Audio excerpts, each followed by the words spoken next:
तो फिर से हमारे एक नए वीडियो में आप लोग को स्वागत है। आज के इस वीडियो में बिहार बोर्ड के उन सभी स्टूडेंट के लिए मैं बात करने वाला हूं जो 2021 में एग्जाम देने वाले हैं।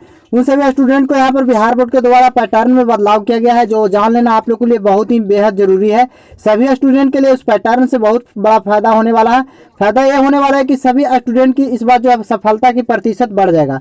बिहार बोर्ड द्वारा जो एक्सचेंज किया गया, क्या बदलाव किया गया है, आनंद किशोर के द्वारा यह अनाउंसमेंट आप लोग को किया गया है। जो सबसे पहले आप लोग वीडियो में देख लीजिए क्या अनाउंसमेंट किया गया है। होंगे फिर लाभ होगा। इनफैक्ट पहले दोनों बदलावों से भी विद्यार्थियों को अब सिंप्लिसिटी, अब काफी सिंप्लीफाई विषय को कर दिया गया है। पैटर्न को भी पहले से सिंप्लीफाई कर दिया गया है, उससे भी विद्यार्थियों को काफी लाभ होगा। और तीसरा जो अतिरिक्त विषय जो हम लोगों ने अभी पैटर्न जो चेंज के बारे में बताया, इसके संबंध में उत्तीर्णता का जो लॉजिक है, जो उत्तीर्णता की जो कार्रवाई जो बिहार बोर्ड द्वारा की जाएगी, उसमें भी बदलाव किया गया है। इसमें बदलाव यह किया गया है कि यदि कोई विद्यार्थी ने 5 विषयों के अलावा यदि छठे अतिरिक्त विषय का चयन करता है और यदि वह प्रथम 5 विषय में से किसी भी एक विषय में यदि वह फेल कर जाता है, तो उसको उसके छठे अतिरिक्त विषय के अंक से परिवर्तित कर दिया जाएगा, बशर्ते कि उसके उन 5 उत्तीर्ण विषयों में से एक हिंदी या अंग्रेजी अवश्य होगा।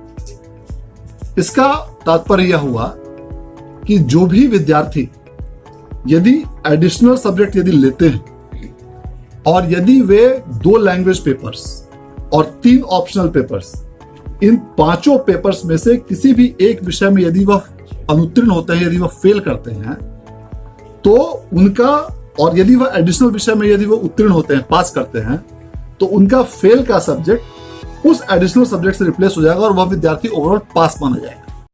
तो यहाँ पर अब हम बात कर लेते हैं जो भी आनंद किशोर के द्वारा अनाउंसमेंट किया गया है बिहार बोर्ड के द्वारा उस पर। तो यहाँ पर देख सकते हैं अनिवार्य सब्जेक्ट के बारे में, और फिर ऐच्छिक और अतिरिक्त विषय और एक एडिशनल सब्जेक्ट, जिस पर आप लोग को एक्स्ट्रा में बोला गया है कि जो भी स्टूडेंट यहाँ पर चूज करते हैं एडिशनल सब्जेक्ट, उस पर मैं चर्चा करूँगा। तो सबसे पहले आप लोग को मैं अनिवार्य विषय यानी कंपलसरी, साइंस, आर्ट्स और कॉमर्स तीनों बच्चों के लिए यहाँ पर कंपलसरी सब्जेक्ट, कंपलसरी का मतलब ये हो कि अनिवार्य रूप से लेना, आप लोग को 100% चूज करना होगा इस सब्जेक्ट को।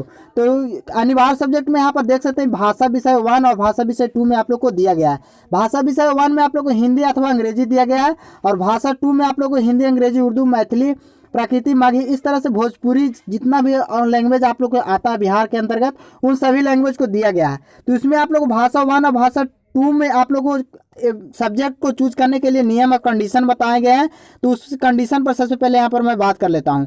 तो कंडीशन 1 है कि जो भी अनिवार्य सब्जेक्ट में भाषा विषय 1 में जो भी सब्जेक्ट आप लोग चूज करते हैं, यानी मान गए कि भाषा विषय 1 में अगर आप लोग हिंदी चूज करते हैं, तो इसमें इस सब्जेक्ट में आप लोग को हिंदी को चूज नहीं करना होगा, बल्कि अगर किसी सब्जेक्ट को चूज करना होगा साइंस, आर्ट्स, कॉमर्स तीनों बच्चों के। और साथ ही साथ अगर आप लोग यहाँ पर इंग्लिश चूज करते हैं, तो इसमें आप लोग को इंग्लिश को चूज नहीं करना, इंग्लिश को चूज कर छोड़कर आप लोग को कोई भी अदर सब्जेक्ट को आप चूज कर सकते हैं। ये आप लोग को नियम और कंडीशन बनाए गए हैं साइंस, आर्ट्स और कॉमर्स वाले तीनों बच्चों के लिए। साथ ही साथ अब हम ऐच्छिक विषय पर यहाँ पर बात कर लेते हैं। तो ऐच्छिक विषय के अंतर्गत आप लोग को 3 सब्जेक्ट आप लोग को रखा गया है, जैसा कि देख सकते हैं ऐच्छिक विषय 1, ऐच्छिक विषय 2, ऐच्छिक विषय 3। साइंस, आर्ट्स और कॉमर्स तीनों बच्चों के लिए यहाँ पर ये नियम फॉलो करेगा, काम करेगा। साइंस आर्ट्स के अंतर्गत आप लोगों को जैसा कि पता होगा कि साइंस में आप लोग को बहुत सारे बच्चे ऐसे होते हैं जो साइंस के अंतर्गत फिजिक्स, केमिस्ट्री और बायो आता है। तो फिजिक्स, केमिस्ट्री, बायो आप लोग को तीनों सब्जेक्ट आप लोग को चूज कर ले रहा था, और इसके बाद 2 सब्जेक्ट यहाँ पर हो जाता। तो यहाँ पर आप लोग को 5 सब्जेक्ट टोटल हो गया। और एडिशनल सब्जेक्ट में साइंस वाले बच्चे मैथ रखते हैं। तो इस स्थिति में अगर आप लोग मैथ को लेते हैं, अतिरिक्त विषय में अगर आप लोग चूज करते हैं, साइंस वाले बच्चे हैं, तो इस स्थिति में अगर 5 सब्जेक्ट को आप लोग को 5 में किसी कारणवश से एक सब्जेक्ट में अगर आप फेल करते हैं, तो इस अतिरिक्त विषय वाले में अगर आप पास किए हैं, इसमें अच्छा नंबर है, तो इस नंबर को आप लोग को अतिरिक्त एडिशनल सब्जेक्ट वाले नंबर को आप लोग को, जो भी स्टूडेंट एक सब्जेक्ट में फेल किए हैं, उसका नंबर को आप लोग को ऐड करके और यहाँ पर आप लोग को पास बना दिया जाएगा। जो बिहार बोर्ड द्वारा इस बार से आप लोग को कंडीशन या नियम आप लोग को बताया गया है और ये फॉलो करना होगा। साइंस, आर्ट्स और कॉमर्स तीनों बच्चों पर ये नियम आप लोग को फॉलो करेगा इस बार से। और इस पर बहुत ही अच्छा आप लोग को मौका, जो स्टूडेंट 2021 में एग्जाम देंगे उन सभी स्टूडेंट के लिए इस बार बिहार में जो आप लोग को प्रतिशत है, फिर से बिहार बोर्ड आप लोग को सुधार किया है। और बहुत सारे स्टूडेंट यहाँ पर इस कारण गलती की वजह से फेल होते थे। बहुत सारे ऐसे बच्चे होते थे जो एडिशनल सब्जेक्ट में पास होते थे, लेकिन आप लोग को 5 सब्जेक्ट में किसी कारण बस एक सब्जेक्ट में क्रॉस लग जाता था,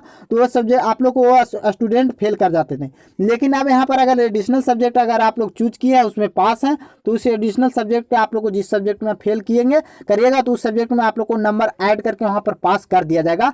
बिहार बोर्ड से इस बार आप लोग को नियम को बताया गया है। ये छोटा सा नोटिफिकेशन था, आप लोग को लिए सभी स्टूडेंट के लिए जान लेना बेहद ही जरूरी था, जो स्टूडेंट 2021 में एग्जाम देने वाले हैं इस बार। तो इस चैनल पर अभी तक सब्सक्राइब नहीं किए तो सब्सक्राइब करके बगल वाले घंटी को प्रेस कर लीजिए, ताकि आप लोग को बिहार बोर्ड से हर छोटी बड़ी न्यूज आपके पास पहुंचता रहे। साथ ही साथ आप लोग को बिहार बोर्ड का स्पेशलिस्ट इस पर आप लोग को ऑब्जेक्टिव सब्जेक्टिव की तैयारी करवाई जाती है। तो मिलते हैं नेक्स्ट वीडियो में। जैसे ही आप लोग को कोई भी बिहार बोर्ड द्वारा नोटिफिकेशन आता है तो उस पर मैं बात करूंगा। तब तक के लिए जय हिंद, जय भारत, धन्यवाद।